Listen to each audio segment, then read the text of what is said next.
आजच डाउनलोड करा आणि तुमच्या आवडत्या मालिकांचा आनंद लुटा। काय सांगू तुम्हाला, मी अगदी लहान होते, अगदी वेदाच्या वयाचे असेल। येड्या पोरीची रीत सांगा कसली, माझी आई आधी जिवंत जळून तेव्हा घरी गेली। त्यानंतर माझी मोठी बहीण सुद्धा हरवली। रीत सांगा कसली, कुठे गेली, ती आता कुठे आहे, मला काहीच माहित नाहीये। त्यानंतर माझे बाबा सुद्धा माझ्यापासून दुरावले। माझी ताई, माझे बाबा रोज देवळात जायचे, या तुमच्या देवीची ना रोज पूजा करायचे, भक्ती करायचे, पण तरी सुद्धा माझी ताई माझ्यापासून दुरावली का गेली, हा प्रश्न ना मला नेहमी सतावतो।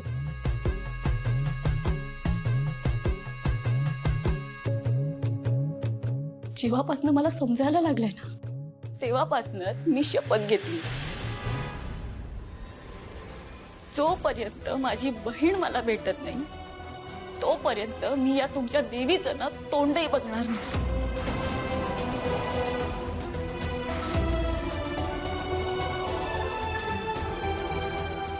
हिरा, तुला कसं सांगू, मीच तुझी बहीण आहे, तुझी राधाताई। तुझ्यासोबत जे काही झालं त्यासाठी आय एम सॉरी। तुम्ही कशाला सॉरी म्हणते, हे तर माझं नशीब आहे। हे बघ, मी तुला फोर्स करणार नाही, पण एक प्रॉब्लेम होतोय। तू माझं आणि वेदाचं नातं आधीसारखं व्हावं यासाठी प्रयत्न करतेस, थँक्यू। पण जर तू पूजा केली नाहीस तर आईची आणि माझ्या नात्यात दुरावा येईल। जसं माझं वेदावर प्रेम आहे तितकंच आईचं माझ्यावर प्रेम आहे। आई आणि वेदा दोघेही माझ्यासाठी खूप इम्पॉर्टंट आहेत। जोवर तू पूजा करत नाहीस तोवर आई काहीच खाणार नाही, आणि हे मी बघू शकत नाही। माझं आणि वेदाचं नातं ठीक होत असताना जर माझं आणि आईचं नातं खराब झालं तर तू विचार कर, तुला जे काही सांगतोय ते पटत असेल तर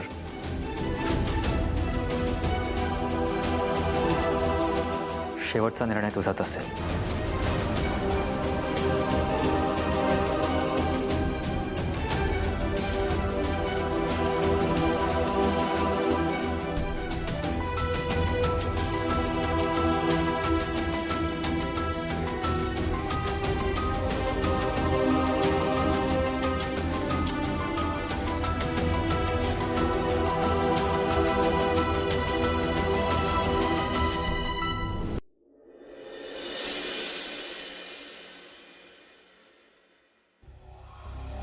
आई साहेब,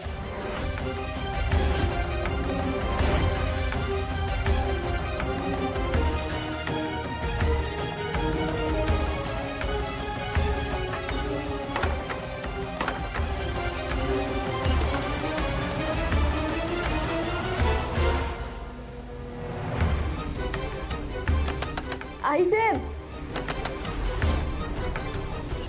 दरवाजा उघडा ना, मला बोलायचंय तुमच्याशी।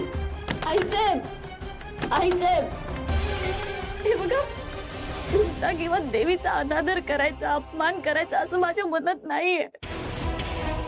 माझं ना देवीवरती लहानपणापासूनच रुसू आहे, म्हणून मी देवी समोर जात नाही, पण म्हणून मी देवीचा द्वेष करते असंही नाहीये। आई साहेब, देवीची पूजा करायला सांगून आता तुम्ही मला कोणात टाकू नका ना। हे बघा, माझ्यामुळे तुमचं मन दुखावलं गेलं तर मलाही आवडणार नाही। माझं फक्त एकदा ऐकून घ्या ना। आई साहेब, दार उघडा ना, हवं तर मला शिक्षा द्या। आई साहेब, मी तुमचे हात जोडते, पाया पडते, पण माझे एकदा म्हणणं समजून तर घ्या तुम्ही.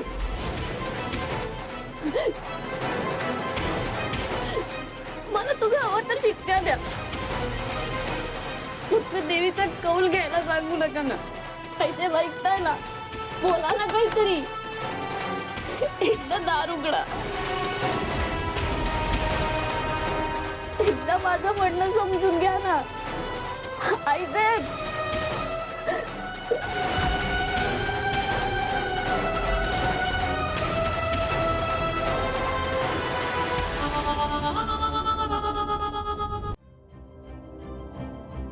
दादासाहेब,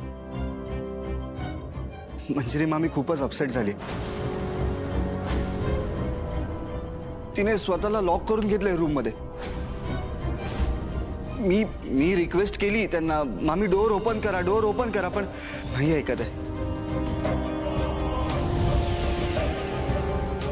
मलाच बोलावं लागेल तिच्याशी. नाही नाही दादासाहेब, प्लीज तुम्ही जाऊ नका.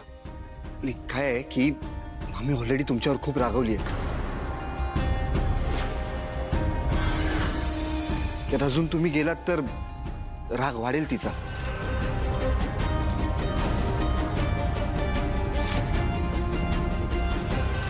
या मीराला मी घरची लक्ष्मी म्हटलं. तिच्यामुळे घरातलं वातावरण पुन्हा आनंदी होईल असं मला वाटलं होतं, पण ही आल्यापासून एकही दिवस चांगला जात नाही. उलट दिवसेंदिवस परिस्थिती आणखीनच बिघडत चाललेली. बाबा अहो, असं काहीच नाहीये. आपली वेदा आहे ना. दादासाहेब, काळजी करू नका, देवीच्या पूजेचा प्रश्न मिटलेला आहे.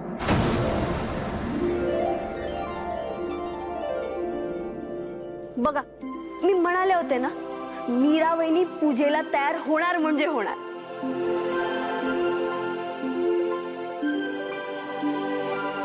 मीरा, ती उद्धट मुलगी कसली करते पूजा?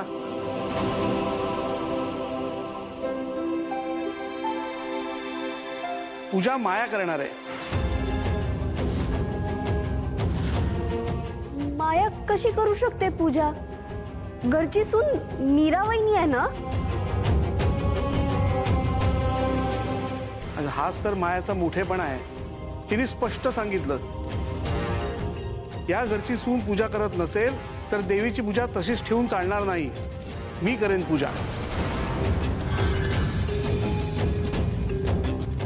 पण मायाने जरी दिवा लावला तरी ते कौल. अनन्या, माया ही महागौरी मातेची भक्त आहे आणि तिचा विश्वास आहे की तिनं केलेली पूजा देवी नक्की पवित्र मानून घेईल. आणि कसं आहे ना, देवी पुढे दिवा कोण लावतं याला महत्व नाहीये, तो किती श्रद्धेने लावतं त्याला महत्व आहे.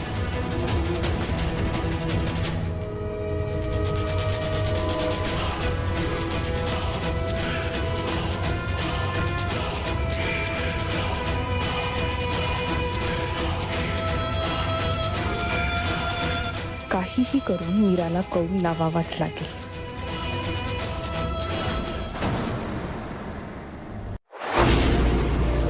तुला जपणार